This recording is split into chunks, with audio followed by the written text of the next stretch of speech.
Hi and welcome to another Watch Geek video. Today we get to review the NOVE Trident, the most controversial watch I ever unboxed. At least that's what one would assume by the comments in that video. The reactions to that video proved one thing I always thought about this watch, that it is definitely not leaving anyone cold. Some watches are so mainstream and ordinary that they're almost boring. On one hand, that is okay, as going with a proven formula will limit the number of people disliking it by a huge margin. But it also fails to excite many, so most people end up being indifferent about it. This, on the other hand, will have a very clear separation between people who outright hate it and those who think it is incredibly cool, with the indifferent people being pretty much non-existing. This watch will make you react, and in the world where 80% of microbrands make Rolex Submariner clones, I love that. I may not like most of the decisions NOVE made when they designed this thing, but they have my respect for at least trying something new. And when it comes to new things, the first thing that jumps at you is the exposed bezel mechanism. With clearly visible teeth and these three springs, it looks epic, especially with the contrasting gold coating. Seeing it in action is also very cool.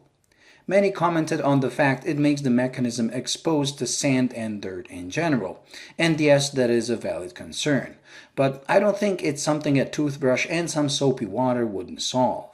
I clean the watches I wear like that every 2 to 4 weeks, so with this, I might end up doing it slightly more often. It is more annoying, but not really a deal breaker.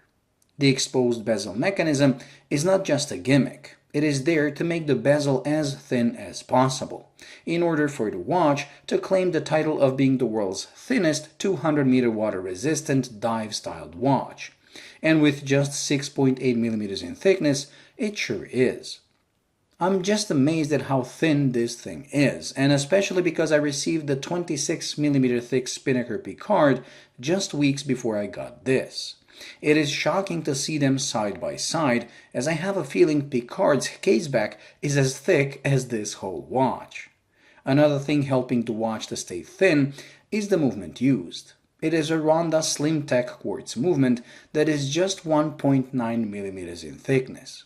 Despite the ultra-thin nature of the movement and a pretty small battery, because the hands move once every 10 seconds or so, it has a 6-year battery life, which is impressive.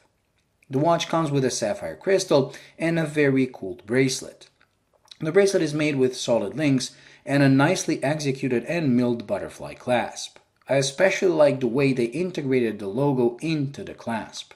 The logo can also be found on the tiny screw-down crown at 3 o'clock. Despite being very small, it is operated surprisingly easy thanks to its shape.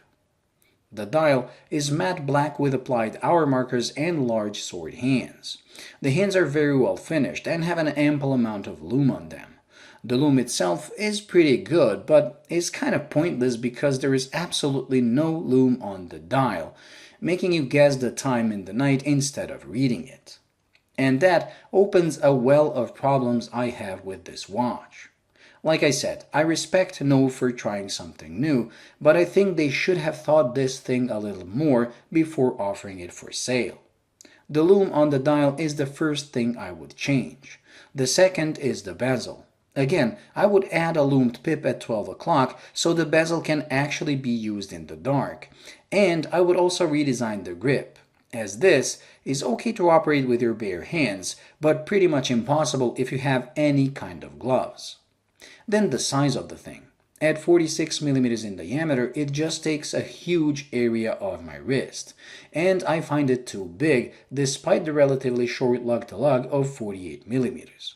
But more importantly, the huge diameter combined with the incredible lack of thickness makes for a very unbalanced and weird watch. It looks like you took a regular 40 or 42 mm dive watch and just squashed it down, making it spread. I think with this thickness, it would have worked better as a 40 mm watch. The last problem is the lack of the seconds hand. Also an easy fix, but that can be forgiven since it would add more thickness. But honestly, I would prefer another half a millimeter more if it meant a running and loomed seconds hand. Swapping the quartz movement for a mechanical would be an additional bonus, but that would skyrocket the price of an already expensive watch if you would want to keep that thinness.